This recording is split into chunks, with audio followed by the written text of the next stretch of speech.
about finances and how freelancing, having your own site, does it pay the bills? Is it the only thing that you can do? Let's talk about how, I guess the first question is, as freelancers, how do you have a rate that you kind of stay at? Like, hey, if it's anything below this, I'm just not going to do it. Like, when did you start learning that financially I have to like stand true to like what I want to charge to contribute to websites? It was a process for me when I was starting out because, as women, we're told not to be difficult and often, just kind of take what we're handed and be thankful anybody wants to pay us at all. And so I worked for a marginal amount of money for a very long time. I won't say how much it was, but it was about the price of a movie ticket before 3D became a thing. And I did that for a long time. And it wasn't until I realized I had to find a way to sustain myself and like make this a thing if I was going to do it, that I started being like, getting higher amounts of money. But even then, it was, not a lot of money. 50 to $75 tended to be kind of the starting rate depending on what you were doing. And it wasn't until I started working with trades, or at least bigger sites like a Vulture, like a Vox, where you could get triple digits depending on how much work you were doing. And so I, especially when I was freelancing full time, would often have kind of like a spreadsheet that would be laid out, in terms of like, okay, these are people that don't pay a lot, but they'll take whatever I can, produce. These are people that pay a lot of money, but it's going to take me a lot of time in order to do it. So it would be a process of kind of like picking from each column, being like, okay, this is where I'm going to pitch this, depending on how much time it took. So if it was like, kind of like a piddly little essay that I could do in, 6 to 800 words, I'm like, okay, I can take a little bit less for it because I'm not interviewing anybody. If it was something that required extensive research and I was going to have to interview people, I was like, well, I'm certainly not going to send it to the place that's only going to pay me $50. I'm going to try to shoot it to the person that's going to pay me, $200 maybe. And even then, I think the biggest myth that I'm hoping is being dispelled, in the world right now is the concept of raises in the freelance world. A lot of people have said, oh, well, if you're producing good work, you can ask to renegotiate the rate. In my experience, that was never an option. They were like, well, this is the rate that the site has decided that we can pay you. If the site makes more money, then maybe we can raise the freelancer pool. Everybody would be profiting. It wouldn't just be, I never got an increase in my rate because of who I was or how much I was contributing, or what I was writing. So yeah, it was definitely a process of like looking at my bills every month and being like, what's the dollar amount I need to hit? And then breaking that down into who I was going to reach out to and, kind of ask them like, hey, what are you looking for? So that I could start kind of building the freelance budget that I would need in order to sustain myself. I mean, Roxana, you talked about working another job on top of freelancing. Like, can you Mhm. shed a little more light about that? Sure. When I graduated from college, '09, it was like the worst time to graduate with a journalism degree. Bleak. It was bleak. So I worked as a copy editor for a couple of years at the Washington Post Company. I went back to grad school. I got a degree in American literature and film. I got a master's degree. And then again, there weren't a lot of full-time criticism jobs when I graduated in 2013. So I took a job doing like fundraising and development writing. And I did that for 8.5 years at a state university. And so it was still writing. And I actually treasure that job a lot because it taught me a lot about writing on deadline, interviewing. It continued things I'd studied in journalism school in a different context. But yes, for those 13 years across a variety of jobs, I had a full-time job and then also freelanced on top of that. It is exhausting and grueling, but I appreciated that I had the security of sort of an unrelated job outside of criticism. I hate to advise that to people, but at the same time, it sort of allowed me to further develop my voice because I was freelancing and pitching things that I was really passionate about. And I sort of had the flexibility to say, okay, like maybe I don't want to write anything this month. Maybe I just want to take a break from writing. And I hate that that is the advice that I have to give, but truly, I would give that advice. Like, if there is the possibility for you to have a day job that is sort of unrelated, but gives you some security and some flexibility to figure out who you want to be as a writer and what you want to write, I would encourage that. Truly, it has been after 13 years of freelancing that I got a staff job. So I hate to be harsh in that way, but in some ways I think we have to be realistic about what this industry is and perhaps what the limitations of upward mobility within it are.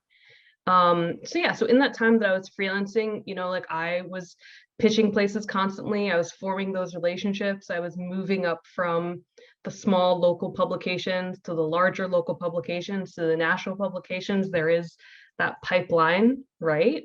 But it took time, and I just think that that is a reality, that it takes time. How do you establish what your freelance rate is? Is it something that's contingent on what the outlet offers you? Or do you have an amount that you stick to, like, hey, this is what I need to be paid? Well, I think when you're first starting out, you're writing wherever you can. And that's just it, right? Sometimes you're writing for free, which, sucks. But like that, sometimes it's just like, if you're just trying to get the byline, cool, I'll do it. And I'll do the couple of assignments and, move on to the next thing. And like Kristen was saying, like you get to about kind of start moving up to say like 50 to 75, then maybe 75 to 100, and then maybe you start going over that 100, 25, 150, but for me, it's hard to say, like, how do you establish your rate, because so many of the rates they're set in stone by the outlet. There's just certain outlets, they only pay 100 and that's it. Like, they're not going to give, right? So you can choose not to take those, right? Which would have to be in a very privileged position not to take those.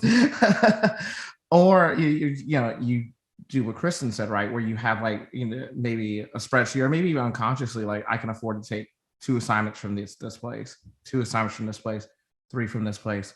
And if I can get 1 from this place, it'll help out with everything else, right?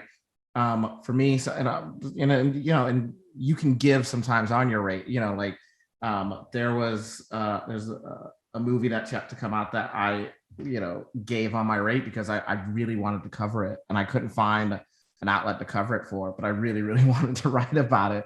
And so sometimes, you can lower your rate if it's a passion project, right? But in terms of establishing a rate, I think you establish your rate, based on basically, what outlets you're writing for, right? There's once you start writing for a quote unquote a class of outlets, your rate is basically there, and it rarely drops below unless you consciously let it or want to drop below that. So really, in terms of rate, it's about, once again, getting to that level of a byline where for sure that's the minimum you're going to get paid. I think you establish a cutoff rather than a rate, because I have never had an opportunity where I'll say, like, I'm going to write this for you and give me $500, right? Like, that doesn't happen. That's not how this industry works. Although I would love to walk up to people and tell them to give me $500. That's just not how it is, right? So I think something that's more particular is, what is your cutoff? What are you not willing to do? Again, I will say just quickly, because I know Eric wants to jump in on this too. Again, in terms of television, if you are covering television, recap game is still strong out here. People are still paying for individual recaps. There are publications that will pay you $200 for a recap. So if you are interested in not just writing about film criticism, but also writing about TV, again, it is a matter of like knowing your knowledge in that area, pitching recaps, what can you bring to them, all of that stuff. And Robert and I have talked about this often. Sometimes that can be a burden, because then you're writing about 10 episodes of a TV show. That might not always be the best if the TV show is inconsistent. But if it is something that you really enjoy, if you like the show, if you enjoy the process of diving deep into essays, then the recap space might be also something that is a, you know, a cement job, right? It's like if you can book recaps for a season of TV, that's something consistent over a month, 2 months. So that's also something to consider.